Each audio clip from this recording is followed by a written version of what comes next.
Grounding an antenna mast and its approved discharge unit inside of an electrical panel, specifically at the panel's ground distribution block, is generally acceptable. This practice is rooted in ensuring a low impedance path to ground for any stray currents or surges that might be induced in the antenna system. The primary goal of grounding any metallic structure, including an antenna mast, is to provide a safe route for electrical faults or lightning strikes to dissipate into the earth, thereby protecting both equipment and personnel. When dealing with electrical systems, safety is paramount, and adherence to established codes and standards is essential. Firstly, it's crucial to understand the purpose of a ground distribution block within an electrical panel. This block serves as a central point for connecting all grounding conductors within the panel, ensuring that all grounded components have a common reference point. This is vital for minimizing voltage differences between various metallic parts, which could otherwise lead to electrical shock hazards or equipment damage. Secondly, the antenna mast, being an exposed metallic structure, is susceptible to voltage surges, particularly from lightning strikes. A direct lightning strike to an antenna can introduce extremely high voltage and current into the system, potentially causing significant damage to connected equipment and posing a severe safety risk. An approved discharge unit, often referred to as a surge protector or lightning arrestor, is designed to mitigate these surges by diverting excess voltage to ground. This unit is typically installed in close proximity to where the antenna cable enters the building to intercept the surge before it can propagate further into the electrical system. Thirdly, connecting the antenna mast and the discharge unit to the panel's ground distribution block provides a direct and effective path for these diverted surges to reach the grounding electrode system. The grounding electrode system, which usually consists of ground rods, buried metallic water pipes, or concrete-encased electrodes, is the ultimate point of connection to the earth. This system ensures that the surge energy is safely dissipated into the ground, minimizing the risk of damage or injury. The effectiveness of this grounding arrangement depends on several factors. One key factor is the impedance of the grounding path. Impedance is the total opposition to the flow of alternating current and includes both resistance and reactance. A low impedance grounding path is essential for effectively diverting surge currents. High impedance can impede the flow of current, causing voltage to build up and potentially leading to equipment damage or electrical shock. To minimize impedance, the grounding conductor should be as short and straight as possible. Sharp bends and long runs of wire increase inductance, which contributes to impedance. The grounding conductors should also be of adequate size to handle the anticipated surge currents. The National Electrical Code, or NEC, provides guidance on the appropriate size of grounding conductors based on the size of the overcurrent protection device in the circuit. Another important consideration is the quality of the connections. All connections in the grounding path must be mechanically sound and electrically conductive. Loose or corroded connections can significantly increase impedance, reducing the effectiveness of the grounding system. Connections should be made using approved connectors and methods such as crimping, soldering, or using compression fittings. The connection should also be protected from corrosion, especially in damp or corrosive environments. The NEC specifies requirements for grounding and bonding to ensure electrical safety. Section 250.50 covers grounding electrode systems, outlining the requirements for different types of grounding electrodes and their installation. Section 250.52 details the types of grounding electrodes that are permitted, including ground rods, metal water pipes, and concrete-encased electrodes. Section 250.66 specifies the size of the grounding electrode conductor, which connects the grounding electrode system to the electrical panel. Section 250.92 addresses bonding of metal enclosures and equipment, ensuring that all metallic parts are electrically connected to provide a low impedance path for fault currents.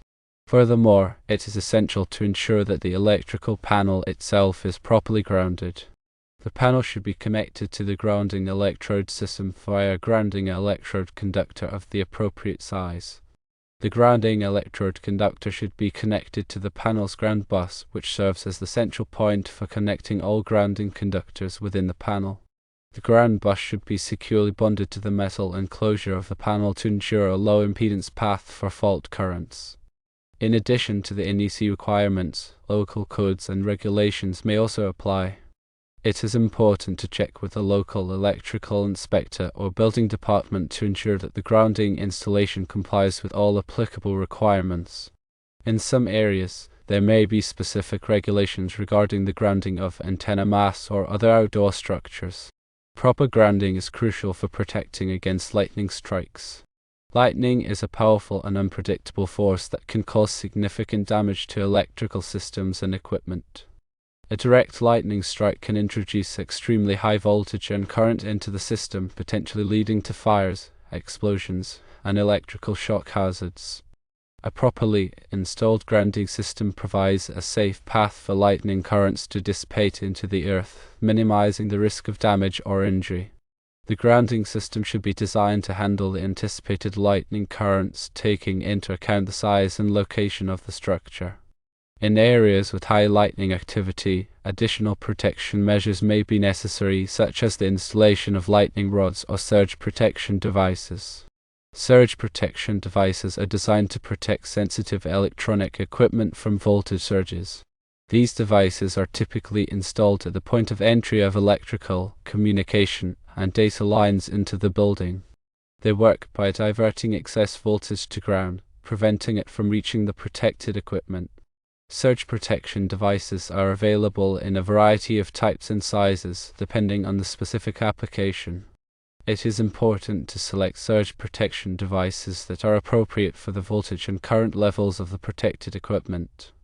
The devices should also be installed in accordance with the manufacturer's instructions and the NEC requirements. Grounding and bonding are essential for preventing electrical shock hazards. Electrical shock occurs when a person comes into contact with an energized conductor and a grounded surface. The severity of the shock depends on the voltage, current, and duration of the contact. Grounding and bonding help to minimize the risk of electrical shock by providing a low impedance path for fault currents to flow back to the source. This causes the overcurrent protection device, such as a circuit breaker or fuse, to trip, de-energizing the circuit and preventing a sustained shock. The NEC specifies requirements for grounding and bonding to ensure that all metallic parts are electrically connected and grounded. This includes metal enclosures, equipment frames, and piping systems. By bonding these parts together, a low impedance path is created for fault currents, reducing the risk of electrical shock. Regular inspection and maintenance of the grounding system are essential to ensure its continued effectiveness. The grounding connections should be checked periodically for tightness and corrosion. The grounding electrodes should be inspected to ensure that they are still in good condition and properly connected. Any damaged or corroded component should be replaced promptly. A visual inspection of the grounding system can often reveal potential problems. Look for loose connections, corroded conductors, and damaged equipment. If any problems are found, they should be addressed immediately by a qualified electrician. Testing the grounding system can also help to identify potential problems. A ground resistance tester can be used to measure the resistance of the grounding electrode system. A low resistance reading indicates a good grounding connection, while a high resistance reading may indicate a problem with the grounding system. Regular testing of the grounding system can help to ensure that it is functioning properly and providing adequate protection against electrical hazards. When making modifications to the electrical system, it is important to ensure that the grounding system is not compromised. Any new equipment or wiring should be properly grounded and bonded to the existing grounding system. If the grounding system is modified, it should be inspected and tested to ensure that it is still functioning properly.